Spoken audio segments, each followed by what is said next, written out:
Halo teman-teman, baiklah saya di sini akan menjelaskan mengenai materi yang telah saya buat bersama rekan saya yaitu Hengki Indrianto. Saya di sini akan menjelaskan mengenai materi pertama yaitu pengembangan pembuatan paragraf. Sebelum kita memasuki intinya, kita harus mengetahui mengenai pengertian dari paragraf. Apa sih paragraf itu? Baiklah, saya di sini akan menjelaskan apa itu paragraf. Paragraf itu adalah kesatuan pokok pikiran yang terdiri atas suatu pokok pikiran atau gagasan dan juga beberapa kalimat. Menurut Carl 2011, paragraf adalah satuan bahasa yang terdiri atas dua buah kalimat atau lebih yang saling berkaitan, memiliki satu kesatuan yang utuh dan valid. Nah, kemudian materi yang kedua yaitu mengenai tujuan pembuatan paragraf. Tujuan pembuatan paragraf itu dibagi menjadi tiga. Yang pertama, membedakan penulisan dalam rinci ide pokok. Yang kedua, membedakan membaca dalam memahami pokok pikiran suatu karya tulis. Yang ketiga, memberikan perhatian dan formal sehingga membaca dapat beristirahat. Nah, kemudian materi yang ketiga yaitu mengenai jenis-jenis dari paragraf. Jenis-jenis dari paragraf itu ada banyak bagian. Bagian yang pertama dilihat dari fungsinya. Bagian yang kedua dilihat dari posisi kalimat topiknya. Dan bagian yang ketiga dilihat dari menurut isinya. Kemudian menyusun kerangka pembuatan dalam paragraf. Apa sih kerangka paragraf itu? Kerangka paragraf itu adalah suatu rancangan yang terdiri atas gagasan atau ide pokok karya tulis yang disusun secara sistematis. Nah, penyusunan kerangka paragraf ini dibagi menjadi tiga hal yang perlu kita pahami. Yang pertama, dimulai dengan kalimat topik yang menyatakan gagasan utama paragraf. Yang kedua, memberikan detail pendukung untuk mendukung gagasan utama. Yang ketiga, ditutup dengan kalimat penutup yang menyatakan gagasan utama. Kemudian, tata cara pembuatan paragraf. Setiap paragraf mempunyai makna, pikiran, pesan, atau ide pokok yang sesuai dengan pokok keseluruhan karangan. Dalam setiap paragraf hanya ada satu ide pokok. Ciri-ciri paragraf. Paragraf dibangun dengan sejumlah kalimat. Paragraf merupakan suatu kesatuan ekspresi pikiran, merupakan satuan yang koheren dan valid. Kalimat-kalimat dalam paragraf tersusun secara logis dan sistematis. Kemudian di sini juga ada pembuatan paragraf secara baik dan benar, yaitu yang pertama menentukan kalimat topik, menentukan kalimat penjelas, menentukan kalimat-kalimat pengubah, dan menentukan kalimat kesimpulan.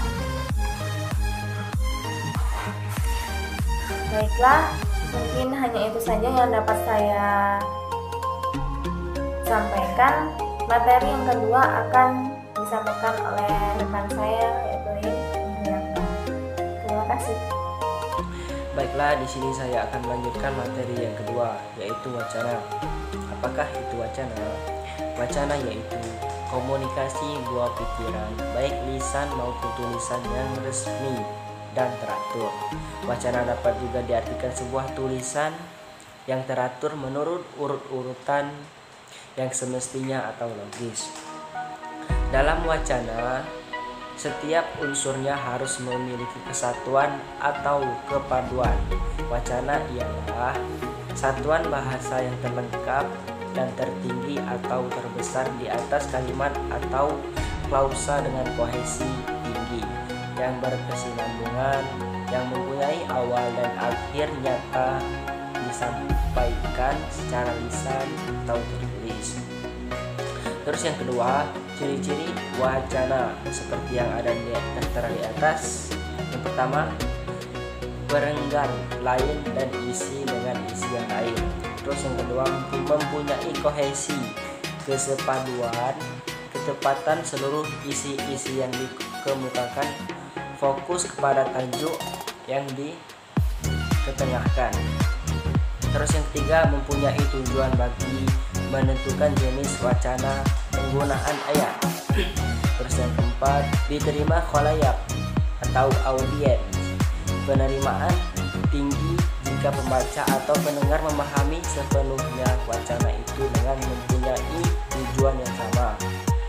Yang kelima, berlandaskan hubungan penutur dengan pendengar, penulis dengan pembaca.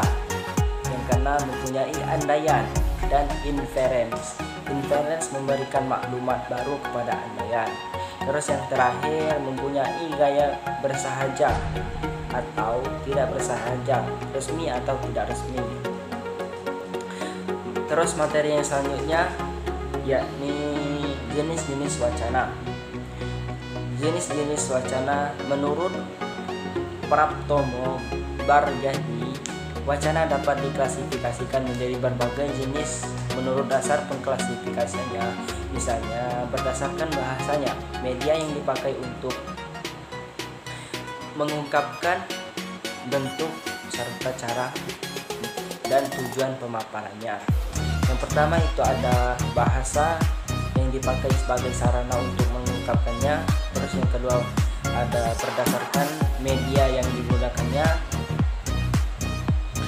Maka wacana dapat dibedakan atas wacana tulis dan wacana lisan. Terus yang ketiga berdasarkan sifat atau jenis pemakaiannya. Wacana dapat dibedakan antara wacana monolog dan wacana dialog. Terus yang terakhir berdasarkan bentuknya. Wacana dapat diklasifikasikan menjadi 3 bentuk: wacana prosa, puisi, dan drama. Terus yang terakhir prinsip-prinsip wacana. Prinsip-prinsip wacana itu ada 7 seperti yang ada di atas. Yang pertama itu ada tujuan, terus yang kedua itu ada tautan, yang ketiga ada runtutan, terus yang keempat ada penerimaan, yang kelima ada maklumat, terus yang keenam keadaan, dan yang terakhir itu adalah interteks.